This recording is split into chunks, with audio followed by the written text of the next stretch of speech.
નિરાકાર પ્રભુ એક ને જ ઓળખીએ તે નિરાકાર પવિત્ર છે, સર્વ જગ્યાએ વ્યાપક, અજન્મા, સનાતન, સર્વશક્તિમાન, દયાળુ, ન્યાયકારી, સંપૂર્ણ સૃષ્ટિના કરતા હતા તથા જીવોના કર્મ અનુસાર સત્ય ન્યાય ફળ આપનાર દાતા છે. અને જે નિરાકાર માનો, એકને ઓળખો, એક સંગઠિત બનો, જેનું રૂપ કે નામ નથી તેને નિરાકાર કહેવાય છે. ફૂલ દેખાય છે તે ફૂલની સુગંધ દેખાતી નથી, તે ફૂલમાં સુગંધ નથી તેવું કોઈ પણ કહી શકતું પણ નથી. તેમ શરીર દેખાય છે પરંતુ તે શરીરની અંદર ચલાયાવાળી સુગંધ તે દેખાતી નથી, છતાં તે શરીરથી જોવાવાળાને જાણો તો આત્માજ્ઞાન થયું સમજો. જુઓ, નાટક બનાવનાર પડદાની પાછળ તે દેખાતો નથી, જે દેખાય છે તે નાટકનો પાત્રનો રોલ બજાવનાર દેખાય છે. તે નિરાકાર પ્રભુની વિભૂતિઓ છે, જે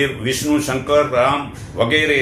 ગીતા અધ્યાય 10 શ્લોક 18-42 પુરાવો છે. તો નિરાકાર સૂક્ષ્મ છે, તે પાસેમાં પાસે છે અને દૂરમાં દૂર છે. આ ગીતા અધ્યાય 13 શ્લોક 16 પુરાવો છે. જે ચામડાની આંખે દેખાય છે તે માયા છે, પ્રકૃતિ કહેવાય છે. પરમાત્મા દિવ્ય ચક્ષુ વડે દેખાય છે. ગીતા અધ્યાય 11 શ્લોક 8 પુરાવો છે. જે શરીર પ્રકૃતિનું જળ છે, આત્મા ચેતન છે. આ ગીતા અધ્યાય 7 શ્લોક 4-5 પુરાવો છે. તેવું નક્કી થાય તો આત્મા જ્ઞાન થયું સમજો.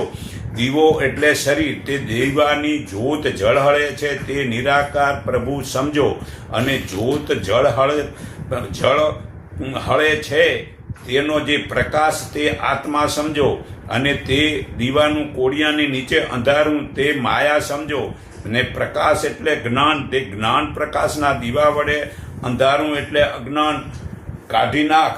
આ ગીતા અધ્યાય 10 શ્લોક 11 પુરાવો છે. તે આત્માને જોવામાં શરીરની અંદર જ સૂર્ય, ચંદ્ર કે અગ્નિના દીવા પ્રકાશની જરૂર પડતી નથી તેવું સમજાણું તો આત્માજ્ઞાન થયું સમજો. આ ગીતા અધ્યાય 15 શ્લોકમાં પુરાવો છે.